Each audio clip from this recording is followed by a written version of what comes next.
بسم اللہ الرحمن الرحیم۔ مفتی شعیب اللہ خان صاحب کے بیانات کے لیے مفتی صاحب کے آفیشیل چینل کو سبسکرائب کریں اور زیادہ سے زیادہ شیئر کریں۔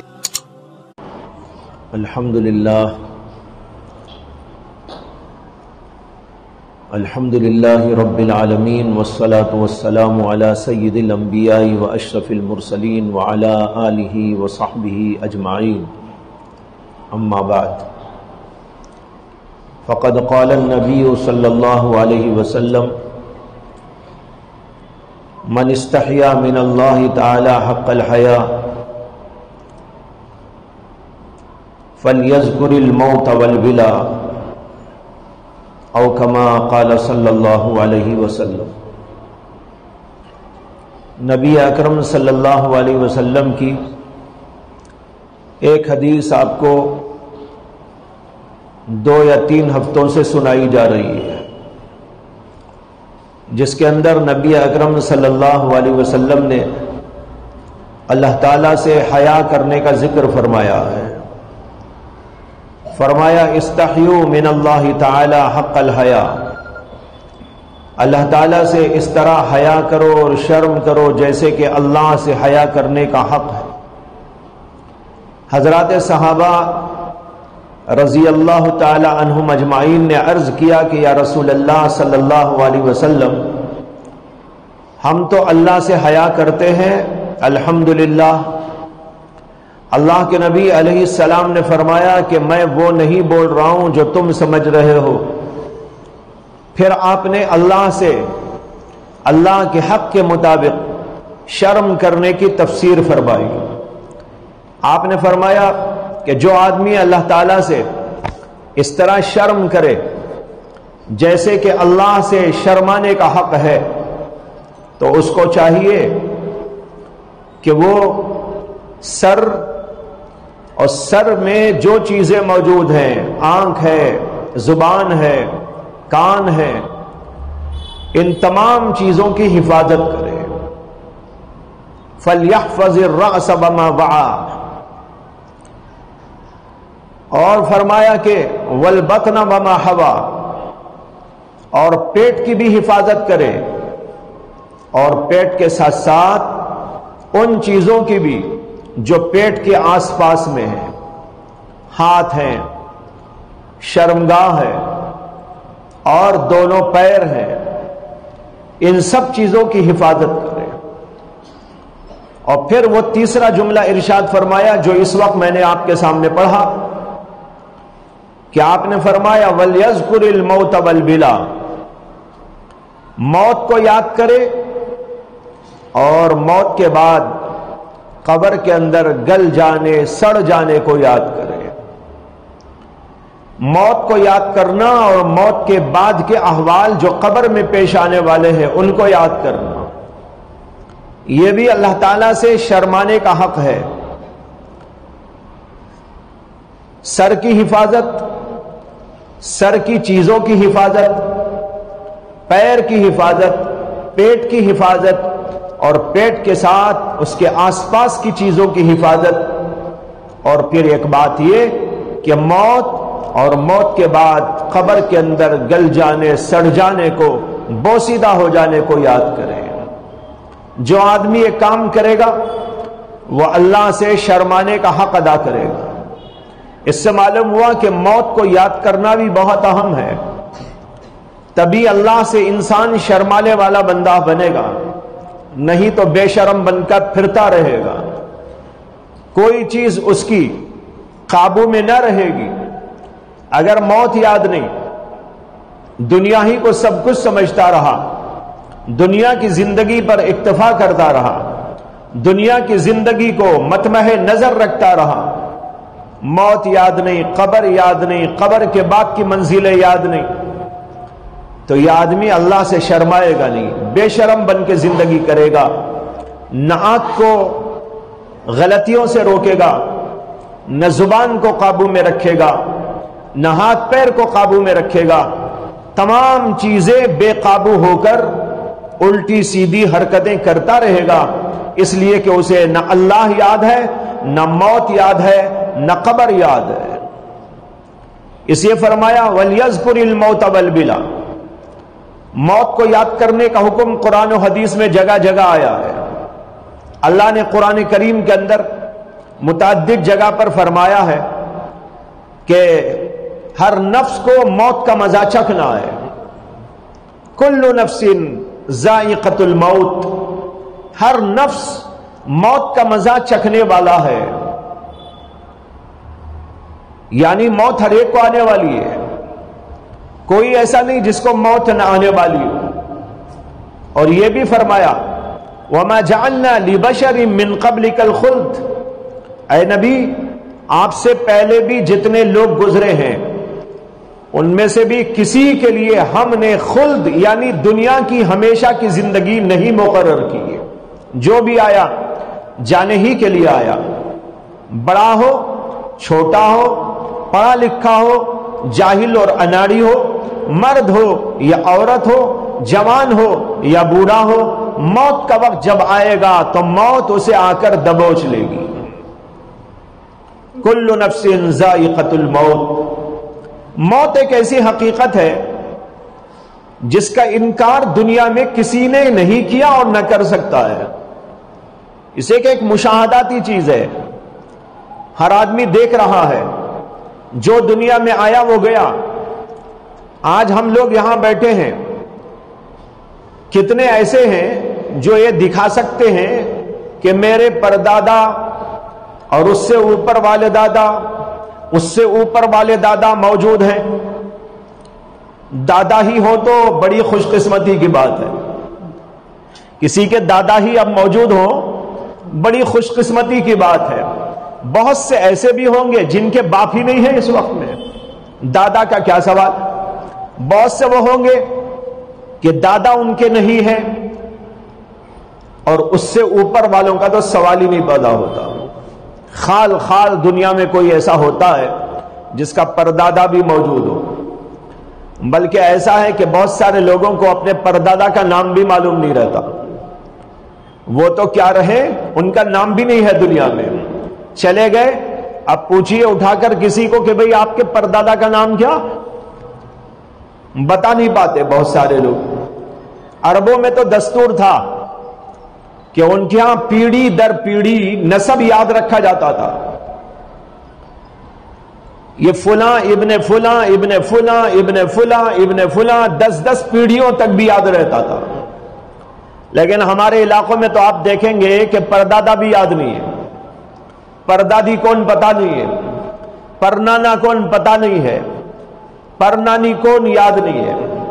یہ سب اس لیے ہے میں بتانا چاہ رہا ہوں کہ جب وہ ہی نہیں ہے ان کا نام تک موجود نہیں ہے تو ہم کو اور آپ کو عبرت لینی چاہیے کہ ہم بھی ایک زمانہ آئے گا کہ ہماری نسلیں تو رہیں گی لیکن ہم نہ رہیں گے. وہ بعد میں آنے والے لوگ ہم پر فاتحہ پڑھ رہے ہوں گے یا قبروں پہ ہماری کھڑے ہوں گے. قبر پر کھڑے ہو کے فاتحہ پڑھ رہے ہوں گے. اس لیے کہ آج جیسے ہم کسی کی قبر پہ جا رہے ہیں کل ہماری قبر کو بھی کوئی آ کے اس کی زیارت کرے گا اور فاتحہ پڑھنا چاہے گا. اور کچھ ایسے بھی ہوں گے کہ ان کو کوئی جاننے والا تک نہ ہوگا کہ ان کی قبر پہ آئے. بہت سی قبریں آج دنیا میں موجود ہیں. کوئی ان کو جاننے والا نہیں. کوئی ان کی قبر پہ جانے والا نہیں. کوئی ان پر فاتحہ پڑھنے والا نہیں. کوئی اللہ کا بندہ نیک بندہ چلتے چلتے سب کو ایصال ثواب کر دے وہ الگ بات ہے. لیکن ان کے خاندان والا ان کو جاننے والا ان کو پہچاننے والا دنیا میں آج بہت سے ایسے ہیں. خبریں ان کی موجود ہیں لیکن ان کو جاننے والا دنیا میں کوئی موجود نہیں ہے. بہرحال بتانا یہ ہے کہ موت ایک حقیقت ہے لیکن اس کے باوجود لوگ اس کو بھول جاتے ہیں. اتنا بھولتے ہیں کہ انہیں یاد ہی نہیں رہتا کہ موت ایک حقیقت ہے آنے والی ہے کبھی نہ کبھی ضرور آئے گی اور کب آئے گی معلوم بھی نہیں ہے. جلدی آ جائے کہ دیر سے آ جائے لیکن بہرحال آنے والی تو ہے. لیکن اس کو بھی بھلا بیٹھتے. جب اسی کو بھلا دیا جو ایک ایسی حقیقت جس کا انکار ہو ہی نہیں سکتا، اور پھر اس کا مشاہدہ دن کے اندر رات کے اندر ہوتا رہتا ہے، ہر روز کوئی نہ کوئی واقعات سامنے آتے ہیں کہ وہ مر گیا، وہ مر گیا، وہ مر گیا، اس کا انتقال ہو گیا، اس کا انتقال ہو گیا. خاندانوں میں انتقال ہو رہا ہے، پڑوسیوں میں انتقال ہو رہا ہے، رشتہ داروں میں انتقال ہو رہا ہے، اور جان پہچان کے لوگوں میں ہو رہا ہے یا غیروں کے اندر ہو رہا ہے. سب جگہ پر یہ سلسلہ دنیا میں اللہ نے جاری رکھا تاکہ ہم موت کو یاد رکھیں اور یاد رکھ کر موت کے بعد والی زندگی کی تیاری کریں. یہی عقل مند انسان کی علامت ہے. حدیث میں آتا ہے کہ نبی اکرم صلی اللہ علیہ وسلم کی خدمت اقدس میں ایک صحابی حاضر ہوئے اور انہوں نے عرض کیا کہ یا رسول اللہ، تمام مسلمانوں میں سب سے زیادہ بہترین کون ہے؟ اللہ کے نبی صلی اللہ علیہ وسلم نے فرمایا احسنہم خلقا، تمام مسلمانوں میں سب سے بہترین وہ لوگ ہیں جن کے اخلاق بڑے پاکیزہ ہوں. اخلاق اچھے ہیں تو وہ انسان بڑا اچھا ہے، اخلاق بگڑے ہوئے ہوں تو وہ بھی کیا انسان. اللہ کے نبی نے کہا احسنہم خلقا. ان صحابی نے پھر پوچھا کہ ایہم اکیس، لوگوں میں سب سے زیادہ عقل مند انسان کون سا ہے؟ پہلا سوال تھا ایہم افضل یا ایہم خیر، سب سے بہترین مسلمان کون؟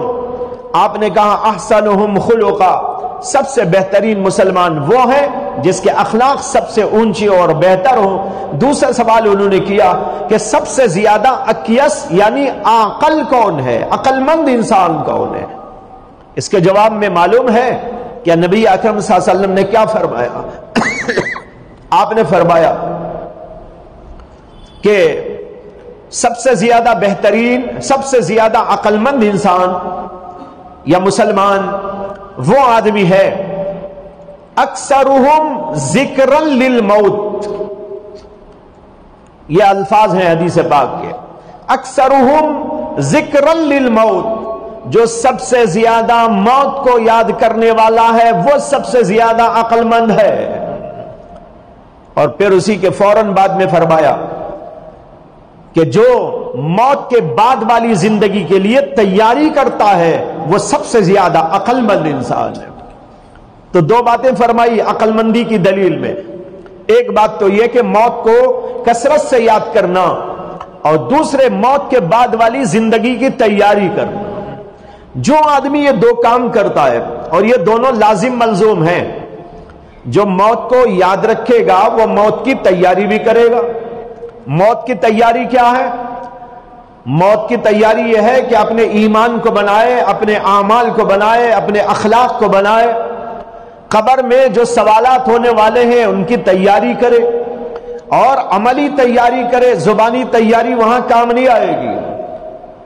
فرشتے آ کر پوچھیں گے من ربک ما دینک ومن ھذا الرجل الذی بعث فیکم، بتاؤ تمہارے پروردگار کون، تمہارا دین کیا، اور تم میں جو بھیجے گئے تھے نبی بنا کر وہ کون، کیا تم ان کے بارے میں جانتے ہو. اگر کوئی آدمی رکھ لے ان چیزوں کو، ربی اللہ، میرا رب اللہ ہے، دینی الاسلام، میرا دین اسلام ہے، اور وہ شخصیت جو ہم میں بھیجے گئے وہ محمد صلی اللہ علیہ وسلم ہے، رٹ لینے سے کام نہیں چلے گا، بلکہ اپنی زندگی میں ان چیزوں کو داخل کرنے والا وہاں جواب دے. رب کو رب سمجھ کر رب کے ساتھ وہ سلوک کرے جو ربوبیت کا حق ہے، جو اس کی الوہیت کا حق ہے، جو اس کے احکامات کا حق ہے، وہ آدمی تو جواب دے پائے گا. جو دین کو سمجھ کر دین کے حقائق پر چلتا ہو، دینی احکام پر زندگی گزارتا ہو، اپنی زندگی کو دین سے اس نے آراستہ پیراستہ کر لیا ہو، وہ تو وہاں جواب دے دے گا. رٹ لینے والا جواب نہیں دے پائے گا. اسی طرح جو سیرت محمدی پڑھا ہو، سیرت محمدی پر عمل پیرا ہو، سیرت محمدی کے اسباق کو دل میں، دماغ میں، اعمال میں، اپنی ہر چیز کے اندر داخل کر لیا ہو وہ تو وہاں پر جواب دے دے گا. یہ ہے محمد صلی اللہ علیہ وسلم. تو بھائیو دو باتیں فرمائی عقل مند انسان کی نشانی میں کہ عقل مند انسان وہ ہے جو موت کو کثرت سے یاد کرتے ہو اور اس کے ساتھ موت کے بعد والی زندگی کی تیاری کرتے ہو. پھر آخر میں فرمایا اولئک هم الاکیاس، یہی لوگ عقل مند ہیں.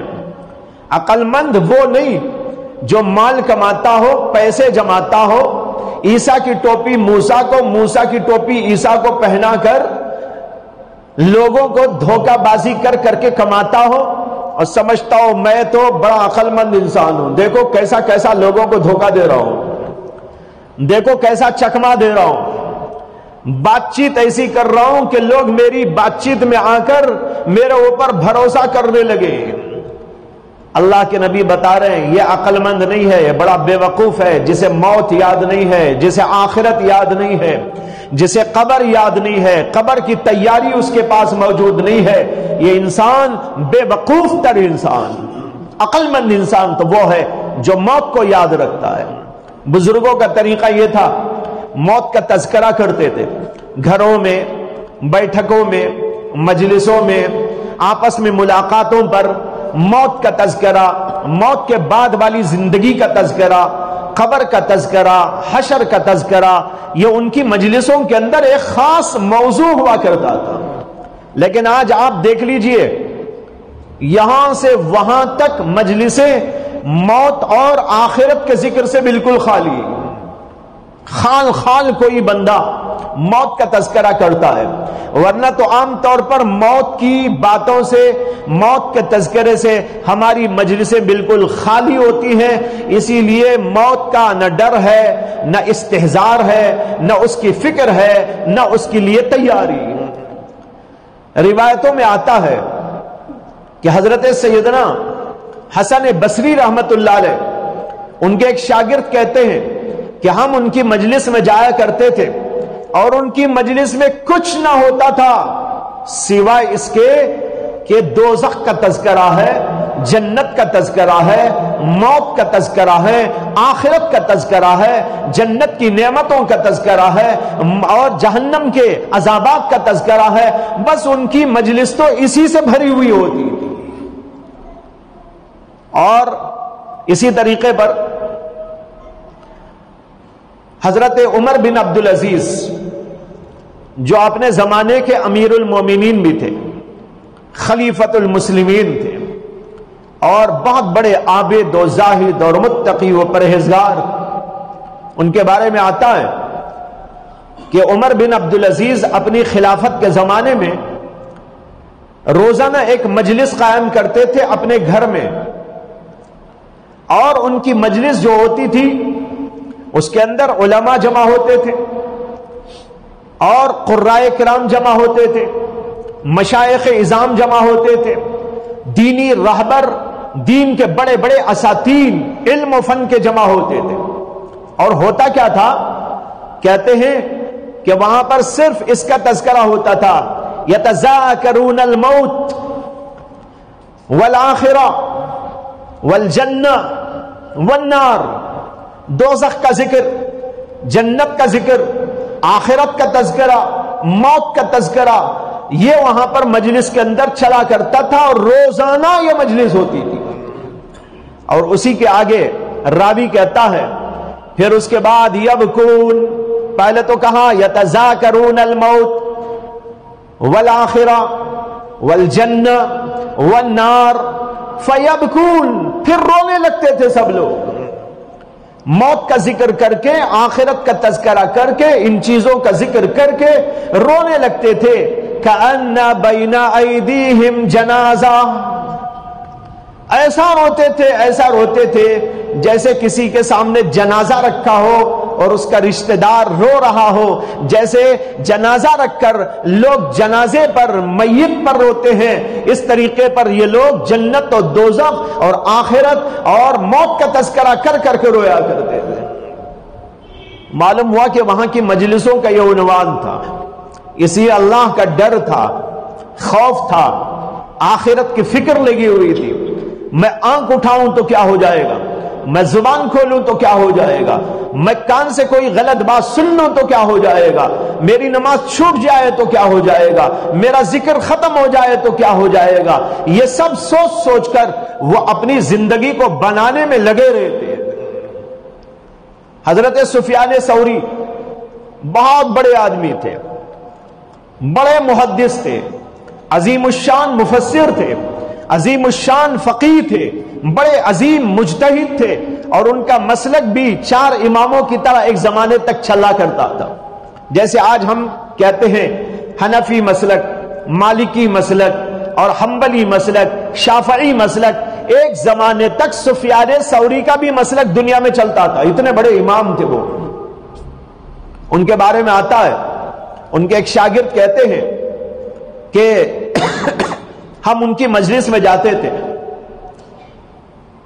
کہتے ہیں کہ میں نے ان سے زیادہ رقیق القلب کوئی انسان نہیں دیکھا، ان سے زیادہ نرمی رکھنے والا دل کی میں نے کسی آدمی کو نہیں دیکھا. وہ موت کا تذکرہ کرتے، جنت و جہنم کا تذکرہ کرتے اور روتے، اور جب ان کے سامنے موت کا تذکرہ کر دیا جاتا یا وہ اپنی مجلس کے اندر موت کا تذکرہ کر بیٹھتے تو 2-3 دنوں تک ان کا کھانا پینا بات چیت سب بند ہو جاتی ہے.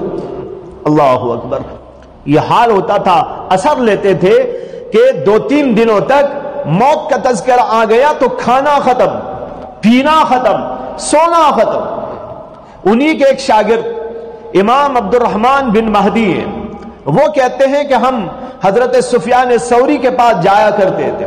ان کا حال یہ تھا کہ وہ رات میں سوتے اور کچھ ہی دیر کے بعد اٹھ کے بیٹھ جاتے اور زور زور سے کہتے النار النار، ارے دوزخ، ارے دوزخ، دوزخ، دوزخ، چیخنے لگتے.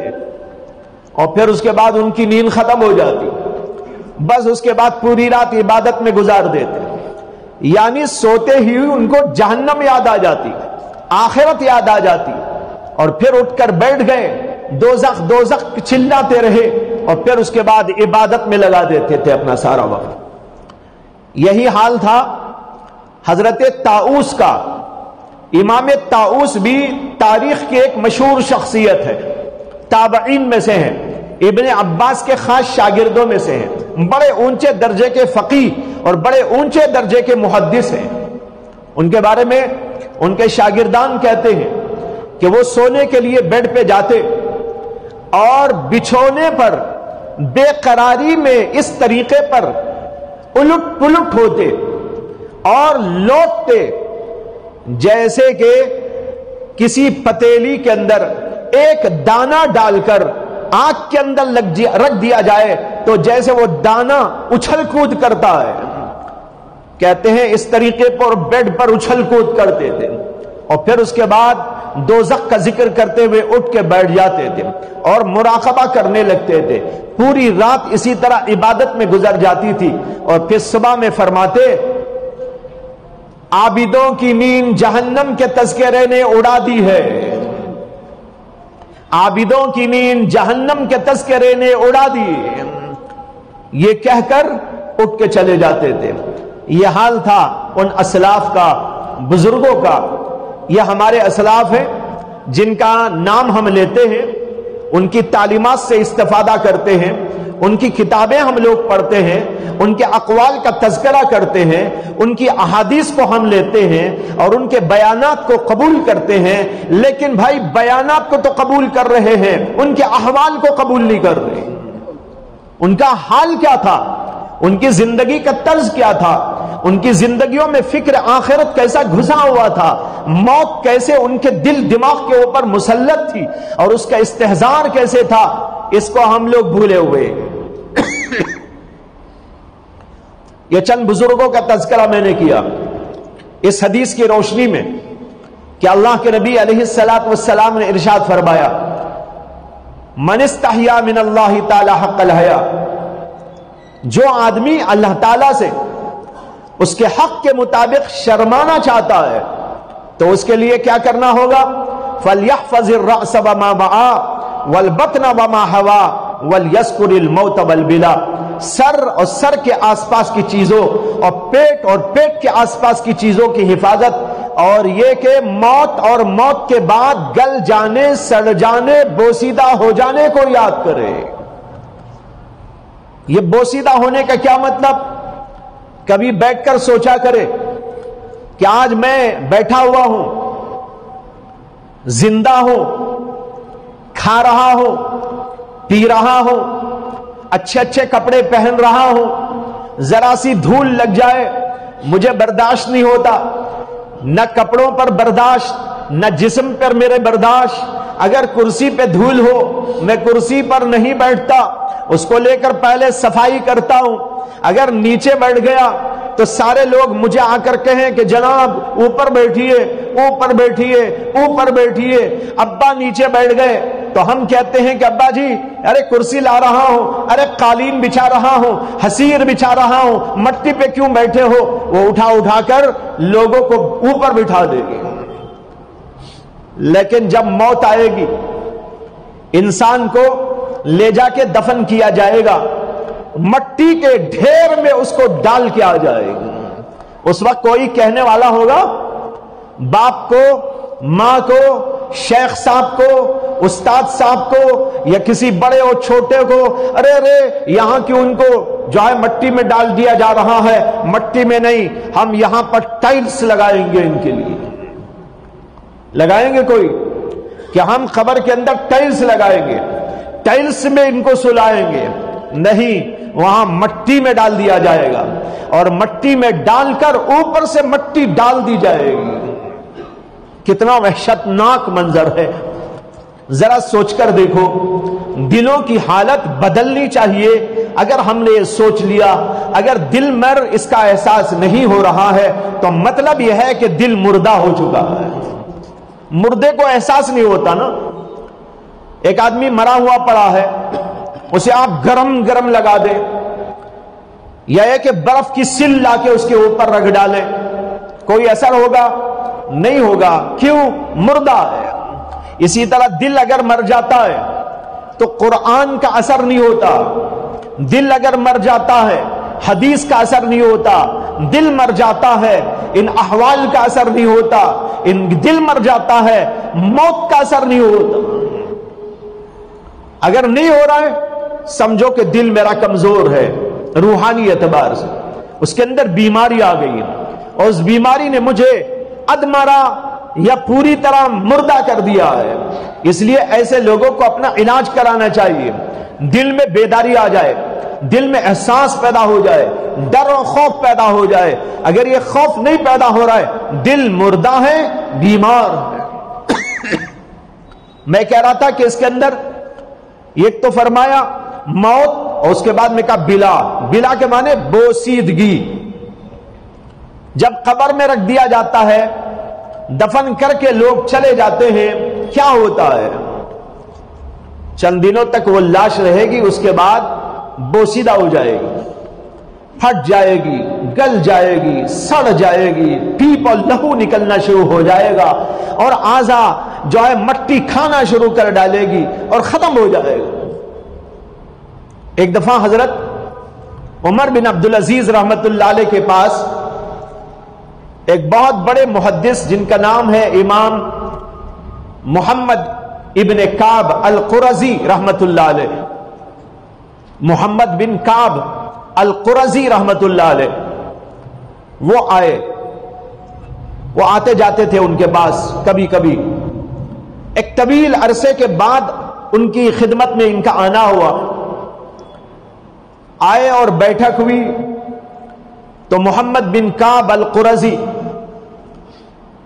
حضرت عمر بن عبدالعزیز کو ٹکٹکی باندھ کے دیکھنے لگے، یعنی غور سے دیکھنے لگے، آنکھیں جما کے۔ جب دیکھنے لگے تو عمر بن عبدالعزیز کی نگاہ بھی ان پہ پڑ گئی، دیکھا کہ مجھے گھور گھور کے دیکھ رہی۔ ایک بادشاہ وقت کو گھور کے دیکھنا بھی تو بڑی بات ہے، ہمت کی بات ہے۔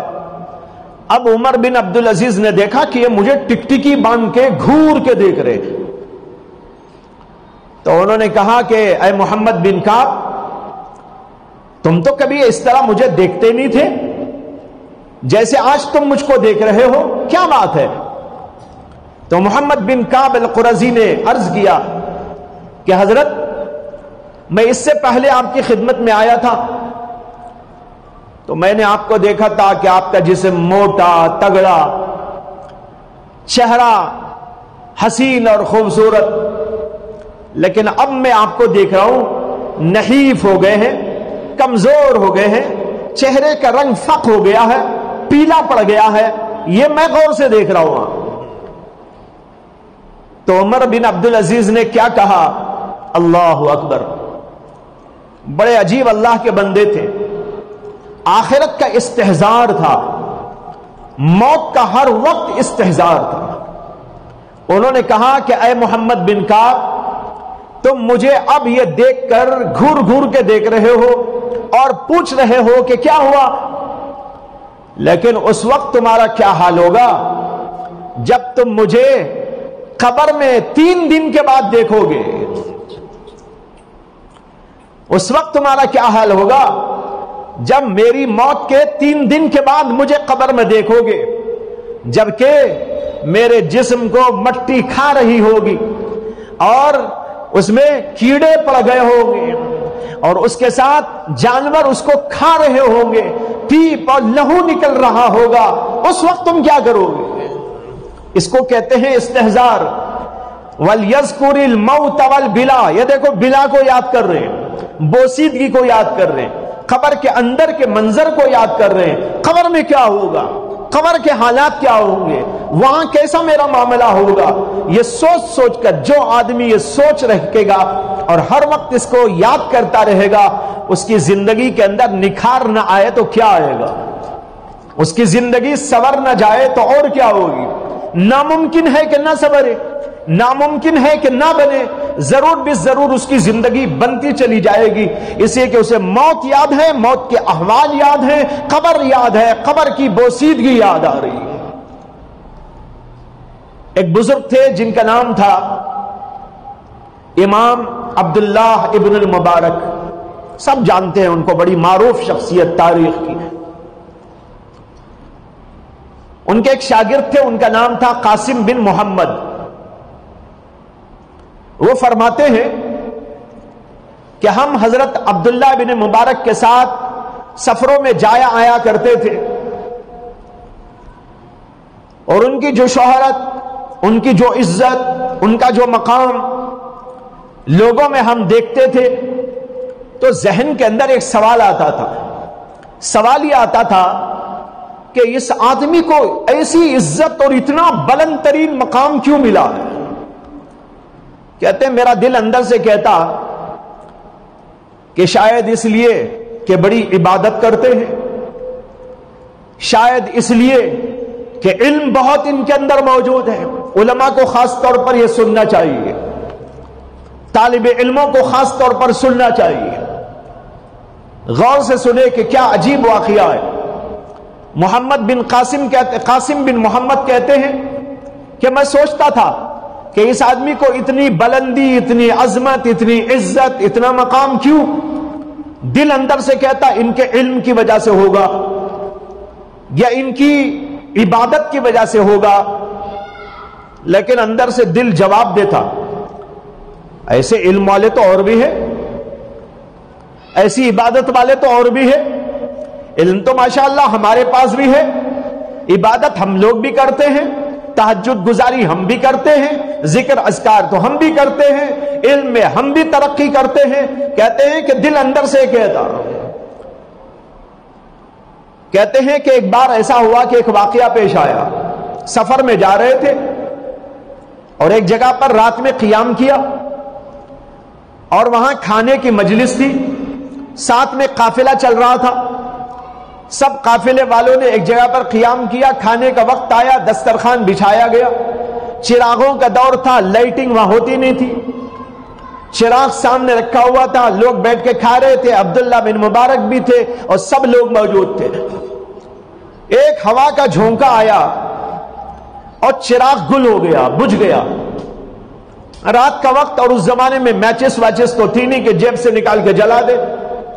وہاں پر اگر چراغ کو جلانا ہوتا تو بازو آزو کے لوگوں کے پاس میں جانا پڑتا تھا, ان کے چراغ سے اپنے چراغ کو جلا کے لانا پڑتا تھا, یعنی تو چکماق جلا کر جو ہے آگ لگائی جاتی تھی.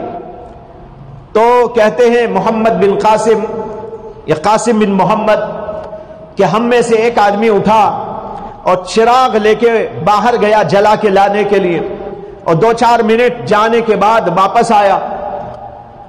اندھیرا چھایا ہوا تھا جہاں یہ لوگ بیٹھے ہوئے تھے, چراغ تو گل ہو گیا تھا, جلانے باہر گئے تھے, یہاں پر بالکل اندھیری چھائی ہوئی تھی. کچھ دیر کے بعد وہ آدمی آیا, چراغ لے کر لا کر بیچ میں رکھا, روشنی آ گئی. یہ کہتے ہیں قاسم بن محمد کہ میرے ہی سامنے عبداللہ بن مبارک بیٹھے تھے اور ان کی آنکھوں سے آنسو جاری تھے, آنکھوں سے آنسو جاری تھے. چراغ آنے پہ پتہ چلا کہ رو رہے.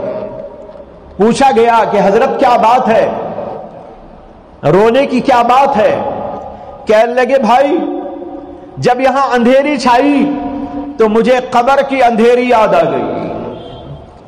جہاں یہاں اندھیری چھائی تو مجھے قبر کی اندھیری یاد آ گئی, اس لیے رونا آ گیا. اس کو کہتے ہیں استحضار موت کا, اس کو کہتے ہیں بلا کا تصور, یعنی مردنی اور اس کے بعد کے جو احوال, قبر کے اندر کے جو احوال, وہاں کیا ہوگا. دیکھو اندھیری تاری ہوگی, قبر کے اندر کیا ہوگا اندھیرا, اللہ یہ کہ کوئی اعمال ایسے کر کے لے جائے. ان حضرات کو اپنے اعمال پر اعتماد نہیں تھا. ہو سکتا ہے کسی کے ذہن میں سوال ہو کہ بھائی نیک لوگوں کے لیے تو قبر کے اندر بڑی وسیع جگہ ہوگی اور وہاں پر ان کے لیے تو نور کی شعائیں جاری کر دی جائیں گی اور وہاں پر ٹھنڈی ٹھنڈی ہوائیں ان کے لیے چلیں گی, تو یہ لوگ کیوں ڈر رہے تھے؟ بھائیو ان کو اپنے اعمال پر اعتماد نہیں تھا. ہم نہ کر کے ہم کو اعتماد ہے کہ ہم تو جنت میں ضرور جائیں گے, اور ان کو سب کچھ کر کے بھی اعتماد نہ تھا. ڈرتے تھے, گھبراتے تھے, اور قرآن کی اس آیت کے مصداق تھے جس میں اللہ تعالیٰ نے کہا والذین یؤتون ما آتوا وقلوبہم وجلۃ.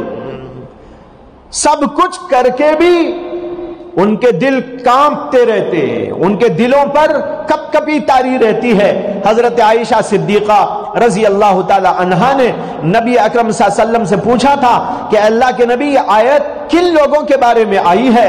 کیا ان لوگوں کے بارے میں جو شراب پی کر, زنا کر کے, جھوٹ بول کر, گناہ کر کر ڈر جاتے ہیں, کیا ان کے بارے میں آیت ہے؟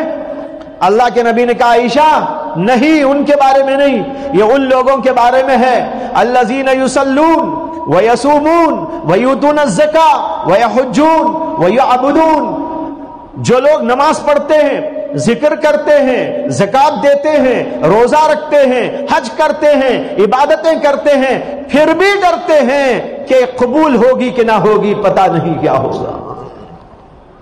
یہ ایسے لوگ تھے. ایک بار عبداللہ بن مبارک کے پاس ان کے ایک شاگرد صبح صبح آئے, دیکھا تو ان کا چہرہ کچھ جو ہے اترا ہوا تھا, بشاشت بالکل نہیں, غم کے جیسا منظر. انہوں نے پوچھا کہ حضرت کیا بات ہے, بخار ہے, طبیعت خراب ہے, آپ کا چہرہ تو بتا رہا ہے کہ کچھ پریشان ہے. انہوں نے کہا نہیں کوئی طبیعت خراب نہیں, سب ٹھیک ہے. کہا پھر آپ کا چہرہ تو اترا ہوا ہے. کہا کہ بھائی آج میں نے ایک بہت ہی جرأت کا کام کر لیا, اس لیے اب گھبرا رہا ہوں, پریشان ہو گیا. شاگرد نے پوچھا کہ حضرت کیا ہوا؟ کہا کہ آج تہجد پڑھنے کے بعد میں نے اللہ سے یوں کہہ دیا اے اللہ جنت عطا کر دیجئے. میں سوچ رہا ہوں کیا میں جنت کے قابل بھی ہوں کہ اللہ سے میں جنت مانگنے لگا. کتنی بڑی جرأت کا کام کر دیا. یہ تھے ایسے حضرات. تو بھائیو یہ اللہ کے نبی نے کہا وَلْيَذْكُرِ الْمَوْتَ وَالْبِلَا, موت کو یاد کرے اور موت کے بعد گل جانے, سڑ جانے, بوسیدہ ہو جانے, قبر کی جو حالت ہے اس کو یاد کرے. جو اس کو یاد کرے گا وہ اللہ سے شرمانے کا حق ادا کرے گا, وہ گناہ نہیں کرے گا, عبادت نہیں چھوڑے گا, نماز میں کسل و سستی نہیں کرے گا اور کسی چیز کے اندر غفلت نہیں کرے گا، تمام گناہوں سے بچتا رہے گا، اس لیے کہ موت اتنا یاد ہو تو کہاں کسی کو ہمت ہو سکتی ہے کہ وہ گناہ کے اوپر چلا جائے۔ یہ ہے اس حدیث کا معنی۔ اپنے دلوں میں موت کو یاد کرے اور اپنے گھروں میں بھی تذکرہ کریں۔ کبھی کبھی بیٹھیں اپنے بچوں کے ساتھ، بیوی کے ساتھ، گھر کے لوگوں کے ساتھ، آخرت کا تذکرہ، جنت کا تذکرہ، دوزخ کا تذکرہ، موت کا تذکرہ، قبر کا تذکرہ، یہ ہوتا رہے۔ روز نہیں تو کم سے کم کبھی ہفتے میں، کبھی 10 دن میں، 20 دن میں تو ہو جائے۔ جب یہ ہوتا رہے گا گھر کے لوگوں کو بھی ہمت ہوگی، نیکی کے کرنے میں وہ آگے بڑھیں گے، گناہوں سے بچتے رہیں گے۔ بچوں کے لیے بھی بڑا مفید ہوگا کہ وہ بھی گناہوں سے بچیں گے، اپنے آپ کو تیار کرنے کی فکر کرتے رہیں گے۔ یہ سب تو ایک حقیقت ہے، اس حقیقت کو یاد دلانا گھر کے ذمہ داروں کی ضرورت ہوا کرتی ہے۔ جب اس طرح ہوگا تو ہمارے دلوں کے اندر ایک فکر و طلب پیدا ہوگی، اور اس کی وجہ سے ہم آخرت کی فکر میں گناہ چھوڑیں گے، آخرت کی فکر میں اللہ سے حیا کرتے ہوئے نمازوں کی، عبادتوں کی، نیکیوں کی پابندی کرتے رہیں گے۔ یہی مقصد ہے نبی اکرم صلی اللہ علیہ وسلم کا۔